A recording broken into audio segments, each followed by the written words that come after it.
জবাব দেওয়ার লাইন আছে নিবা জান কথা বলেন না আসেনি শুধু কাতাদা নয় হযরত সাদ রাদিয়াল্লাহু তাআলা একজন কালো সাহাবী একজন কুৎসিত সাহাবী একজন গরীব সাহাবী এতটা গরীব সাহাবী হযরত সাদ রাদিয়াল্লাহু তাআলা তিনি একদিন কাঁদতেছেন নবীজির সামনে যাইয়া বলে ইয়া রাসূলুল্লাহ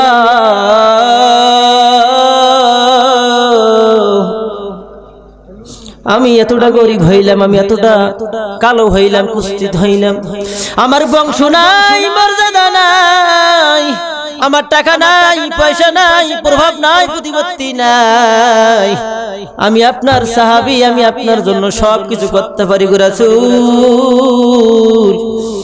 আমি হযরত সাদ আপনার একটা সুন্নত আমি বাদ দেই না আমি মিস করি না প্রত্যেকটা সুন্নত আমি সাদ পালন করার চেষ্টা করি গো ইয়া রাসূলুল্লাহ তবে আপনার একটা সুন্নত আমি সাদ পালন করতে পারতেছি না আল্লাহ নবী বললেন ও আমার সাহাবী বলো তোমার কি সুন্নত তুমি আমার পালন করতে পারো না আমার কোন সুন্নতটা আপনি পালন করতে পারেন একটু বলবেন না আমি জানতে চাই আমি একটু শুনতে চাই এই কথা বলে হযরত সাদ দুই চোখের পানি ছেড়ে দিয়ে বলতেছেন ইয়া রাসূলুল্লাহ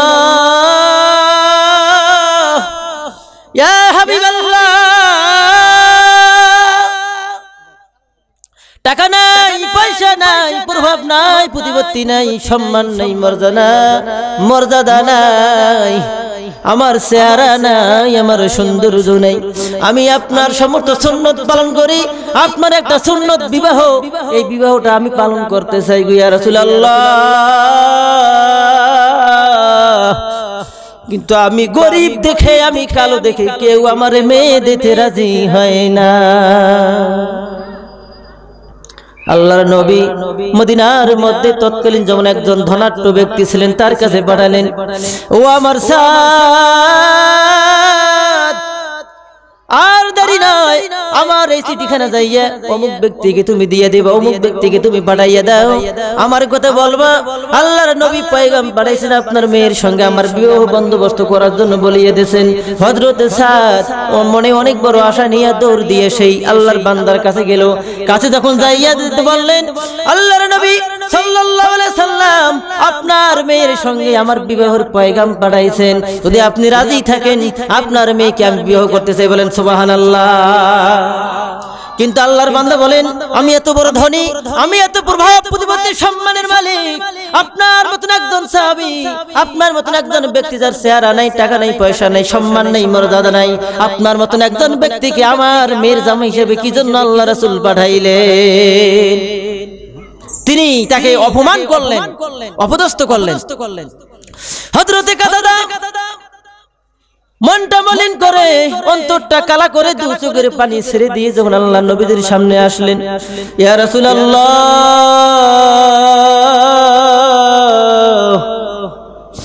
আপনার পয়গাম আপনার বান্দা আল্লাহর বান্দা গ্রহণ করে নাই আপনার কথা নাকচ করে দিয়েছে হযরত সাদ রাদিয়াল্লাহু তাআলা যখন এই পয়গাম বলছিলেন ওই ব্যক্তির সাহাবী মদিনার ধনাঢ্য ব্যক্তির সাহাবী অর্থাৎ মদিনার ধনাঢ্য যে ব্যক্তি ছিলেন ওনার মেয়ে পাশে থেকে সমস্ত কথাগুলো শুনতে পাইছিলেন মেয়ে যখন সাদ চলে গেলেন মেয়েটা এসে বললেন ও আমার বাবা আপনার কেমন সাহস হয় আপনার কি করে সাহস হয় আল্লাহর নবীর প্রস্তাবকে আপনি অমান্য করলেন বাদ দিলেন এটা তো আমি কখনো সইতে পারলাম না আপনি রাজি হন বা না হন আমি নবীর প্রস্তাব রাজি বলেন সুবহানাল্লাহ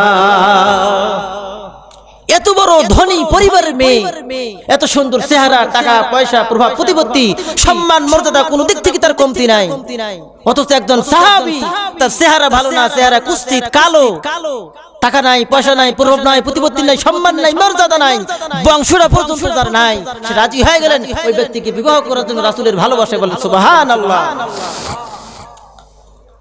মদিনার ধনাঢ্য ব্যক্তি বুঝতে পারলেন আমি রাজি হইবা না হই যখন আমার মেয়ে যখন রাজি আমার মেয়ে যখন আমার নবীকে চিনতে পারলো অবশ্যই এই প্রস্তাবটা ফিরে দেওয়া আমার জন্য ঠিক হয় নাই এই কথা বলিয়া দরদি হযরত নবী পাক সাল্লাল্লাহু আলাইহি সাল্লামের কাছে গেলেন ইয়া রাসূলুল্লাহ আমার ভুল হয়ে গেছে অন্যায় হয়ে গেছে আমারে maaf কইরা দেন আপনার সাহাবী সাদের সঙ্গে আমার মেয়ের বিবাহের ব্যবস্থা করে দেন বলেন সুবহানাল্লাহ রাজি হয়ে গেলেন, বিবাহ শাদী হয়ে গেল। বলেন কথা ওর সাদ, তুমি যে বিবাহ করবা তুমি কিছু কাজ করো, বাজার থেকে কিছু পণ্য কিনে আনো, তুমি কিছু কাপড় চোপড় কিনে আনো, কিছু ফল ফ্রুট কিনে আনো, কিছু খেজুর কিনে আনো। সাদ বলে ইয়া রাসূলুল্লাহ, আপনি ভালো করে জানেন আমি এমন গরিব সাহাবী, আমার ঘরে একটা দিরহাম পর্যন্ত আমার ঘরের মধ্যে না। নবী পাক সাল্লাল্লাহু আলাইহি সাল্লাম সঙ্গে সঙ্গে বললেন, ও আমার সাহাবারা, আমার সাদকে তোমরা কিছু টাকা পয়সা দান করো বা টাকা পয়সা পুরস্কার দাও, উপহার দিয়ে দাও। এই কথা বলার সঙ্গে সঙ্গে 600 দিরহাম সাহাবীরা দিয়ে দিলেন, উপহার দিলেন, পুরস্কার দিয়ে দিলেন। ও সাদ, তুমি এত গরিব সাহাবী, তোমার চিন্তার কারণ নেই, 600 দিরহাম তোমরা দিয়ে দিলাম। বাজারে যাও, পণ্য ক্রয় করো, কাপড় চোপড় ক্রয় করো, তোমার মাল সামান যা লাগে নিয়ে আসো, তারপর তুমি তোমার বাসর ঘরে চলিয়ে যাও। হযরত সাদ দেরি করলেন না, 600 দিরহাম নিয়ে সঙ্গে সঙ্গে করে, অনেক কিতাবে আছে 400 দিরহাম, 400 কিংবা 600 দিরহাম নিয়ে বাজারের মধ্যে চলে গেলেন। বাজারের মধ্যে যাইয়া পণ্য ক্রয় শুরু করবেন, এমন সময় ডাক চলিয়ে আসলো, যুদ্ধে যাও রে ভাই, যুদ্ধের ডাক চলে এসেছে, অমুক ময়দানের মধ্যে কে যাবে রে ভাই, যুদ্ধে যাওয়া লাগবে, আর দেরি করার সময় নাই, যুদ্ধে এখন আমাদেরকে যাওয়া লাগবে, এখন আমাদেরকে উপস্থিত হওয়া লাগবে।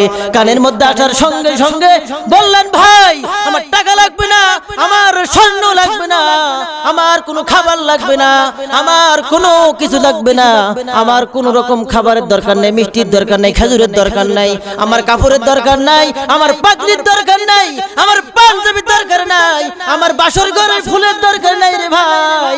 আল্লাহর নবী যুদ্ধের ডাক দিয়ে দিয়েছেন, আর দেরির সময় নাই, সঙ্গে সঙ্গে করে আমার ঢাল দাও, সরকি দাও, তরবারি দাও, আমি আল্লাহর নবীর ইসলামের জন্য আমি সালাতে বলেন সুবহানাল্লাহ, আল্লাহু আকবার। বাসর ঘরে যাবে ভাই, আপনার আমার মতন মুসলমান কখনোই সম্ভব হইতো না। আল্লাহর নবী বিয়ে পড়াইলেন, বাসর ঘরে যাব, আমি সংসার করব, বাসর করব, আমার জীবনের একটা পার্সোনাল লাইফ, কোনো মেয়ে আমার সঙ্গে দিতে কেউ রাজি হয় না, কোনো মেয়েকে আমি বিবাহ করতে পারি না, এমন সুযোগ ছেড়ে আমি যুদ্ধের ময়দানে যাব, আমার দ্বারা সম্ভব নয়। হযরতে সাদ রাদিয়াল্লাহু তাআলা যখন যুদ্ধের ডাক চলে আসলেন, যুদ্ধের ডাক যখন তার কানের মধ্যে আসলো, বললেন, ওরে সাদ, আজকে তোমার মনের ব্যাপার, তুমি বাসর করবা না যুদ্ধের ময়দানে যাবা, তুমি বাসর করবা না আমার রাসূলের দিনকে তুমি বাস্তবায়ন করবা।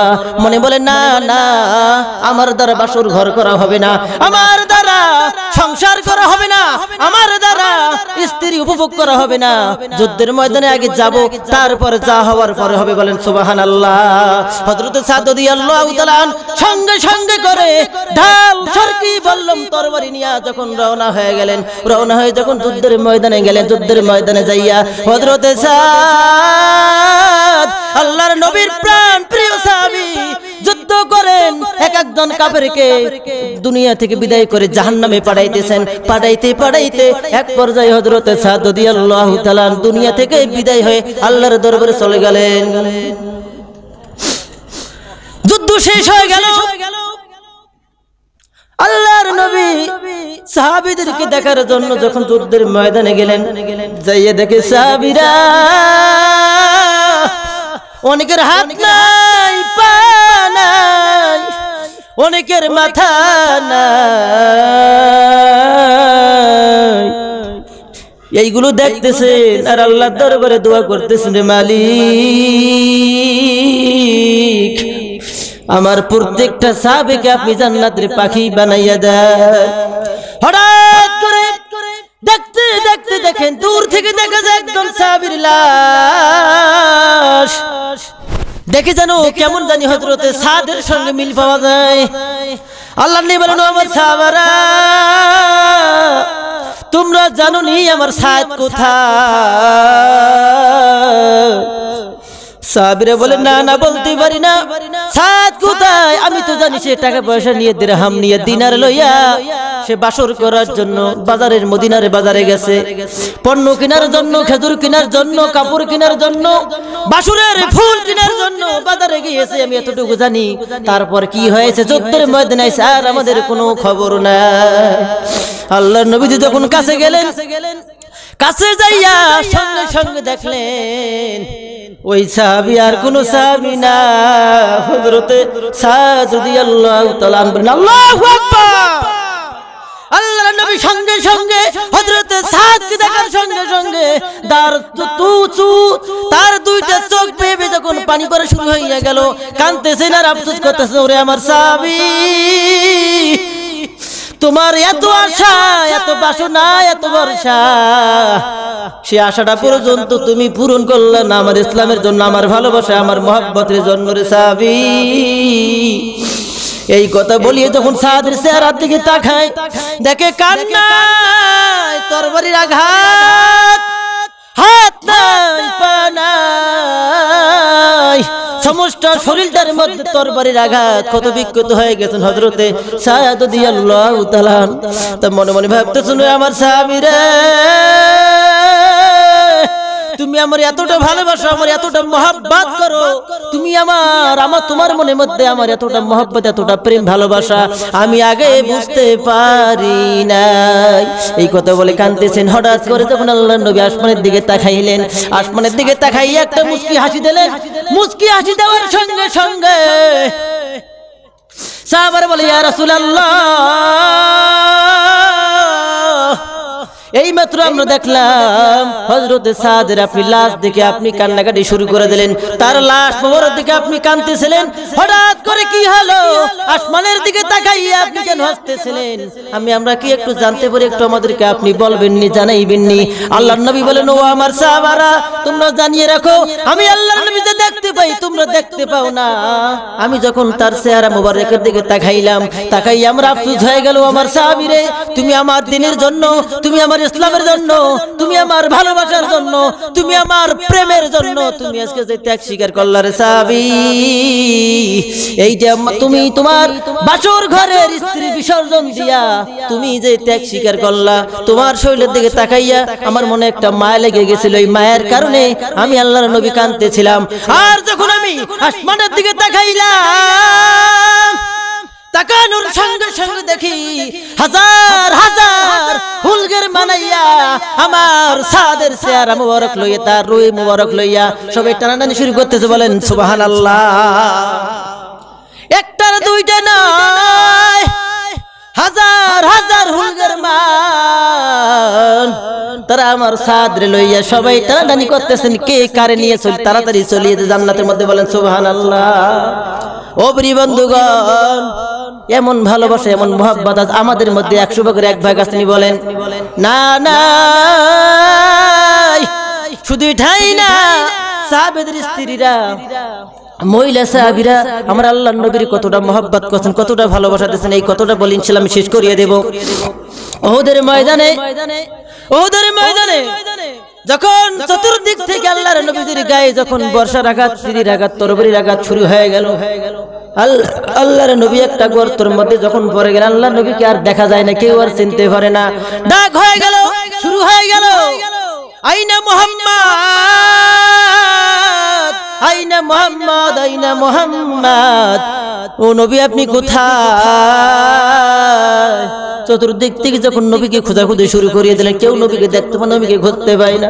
অনেকের বাপ নাই, অনেকের মা নাই, কারো খবর নাই, আমার নবী কোথায়? এই চিন্তায় সাহাবায়ে কেরাম পেরেশান হয়ে গেলেন। কেউ কেউ সাহাবী বলেন, কি করব যুদ্ধ করে, কি করব আর ইসলামের বিজয় এনে আমার নবী যখন নাই, কি করব আর দুনিয়ার মধ্যে বেঁচে থেকে যখন আমার নবী নাই। হঠাৎ করে একটা মহিলা দৌড়ে দিয়ে আসলেন, বলেন, ও মা আপনি কোথায় যান? আমি দেখলাম আপনার স্বামী উহুদের যুদ্ধে শহীদ হয়ে গেছে। ও মা আপনি কোথায় যান? আমি দেখলাম আপনার ছেলেটা উহুদের ময়দানে শহীদ হয়ে গেছে।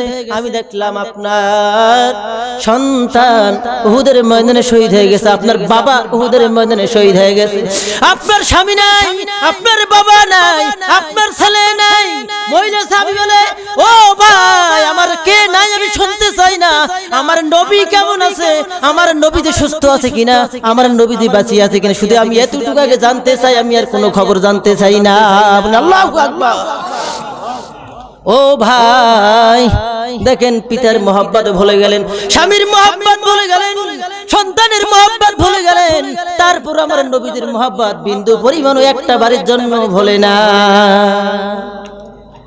ও ভাই শুধু এটাই না, আর একজন মহিলা সাহাবী যুদ্ধের ময়দানে ডাক দিলেন, যুদ্ধে চলে যাব। এমন সময় একজন মহিলা সাহাবী মাত্র 1.5 বছরের একটা বাচ্চা নিয়ে আল্লাহর নবীর সামনে হাজির হয়ে গেল। ইয়া রাসূলুল্লাহ, ইয়া হাবিবাল্লাহ, আমার সন্তানটা আপনাকে দিয়ে দিলাম। আল্লাহর নবী বলেন, ও মা, আপনার সন্তানকে নিয়ে আমি কি করব? সে তো যুদ্ধ করতে পারবে না, সে তো যুদ্ধের ময়দানে যাইতেও পারবে না, নাবালক মানুষ, মাত্র 1.5 বছর মানুষ, একে দিয়ে আমি কি করব? যুদ্ধের ময়দানে কি উপকারটা লাগবে আমার? মহিলা ডাক দিয়ে বলে, ইয়া রাসূলুল্লাহ, আমি জানি আমার সন্তান যুদ্ধের ময়দানে যাইতে পারবে না, যুদ্ধ করতে পারবে না, যুদ্ধের ময়দানে কোনো উপকারে আসবে না, আমি ভালো করে জানি। তবে আমি একটা কথা জানিয়ে দিলাম, ইয়া রাসূলুল্লাহ, যখন আপনার গায়ে কাফের মুশরিক নাস্তিক বেঈমানের দল যখন আপনার গায়ে আঘাত করবে, যখন আপনার গায়ে তীরের আঘাত করবে, বর্ষার আঘাত করবে, তখন আপনি আমার এই 1.5 বছরের বাচ্চাটাকে আপনি ঢাল স্বরূপ ব্যবহার করবেন। বলেন সুবহানাল্লাহ। কোলের বাচ্চাটা পর্যন্ত মহিলারা সাহাবীরা আল্লাহ নবীদের জন্য, নবীদের মহব্বতে, নবীদের ভালোবাসায় বিলীন করে দিয়েছে। আমরা কি করি? আমরা তো নবীদের উম্মত দাবি করি, আমরা জীবন তো দিতেই পারি না, সন্তান তো দূরের কথা, জীবন তো দূরের কথা, একটু পকেটের টাকাটা আল্লাহর নবীর জন্য খরচ করব, নবীদের ভালোবাসায় খরচ করব, তাও কিন্তু আমরা অনেকে রাজি নাই। বলেন ঠিক কিনা?